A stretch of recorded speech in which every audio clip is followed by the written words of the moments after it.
દોસ્તો ગુજરાતની અંદર આવતીકાલનો હવામાન આગામી 10 કલાક દેશના પણ રાજ્યોમાં ભારે વરસાદ અને વાવાઝોડાની આગામી જાહેર કરવામાં આવી છે। આઈએમડી દ્વારા જે આમ તો ગુજરાતના સૌથી મોટી અપડેટ સામે આવી રહી છે। દેશભરમાં અત્યારે અચાનક બદલાવ જોવા મળતા ચોમાસાની સિઝન વચ્ચે આગામી આઈએમડી દ્વારા 16 જુલાઈ 2026ના રોજ એટલે કે આગામી 10 કલાક દેશના રાજ્યના 15 ભારે વરસાદની અને ગાજવીજ સાથે વાવાઝોડાની ભયાનક ચેતવણી કરવામાં આવી રહી છે। આ સમયગાળા દરમિયાન 60 કિલોમીટર પ્રતિ કલાકની ઝડપે તોફાન અને પવન ફૂંકાવાની પરિસ્થિતિને ધ્યાનમાં રાખીને લોકોને સાવચેત રહેવાની પણ સલાહ આપવામાં આવી છે। ખાસ કરીને માછીમારોને દરિયો ન ખેડવાની પણ સૂચના જાહેર કરવામાં આવી દેવી છે।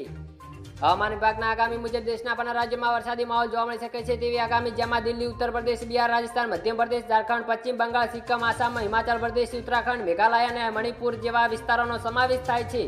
આ વિસ્તારોમાં ભારે વરસાદ સાથે વાવાઝોડાની શક્યતા આઈએમડી દ્વારા લગાવવામાં આવી છે અને 16 થી 20 જુલાઈ વચ્ચે દિલ્હીના નાયડા ઇલાકાઓમાં પણ ભારે વરસાદ જોવા મળી શકે છે। ગુજરાતના સૌથી મોટી અપડેટ સામે આવી રહી છે। તમારું શું કહેવું છે વિડીયોની અંદર કમેન્ટ કરીને જણાવી શકો છો। નવી અપડેટ જોવા માટે અમારી ચેનલને ફોલો કરવા ના ભૂલતા।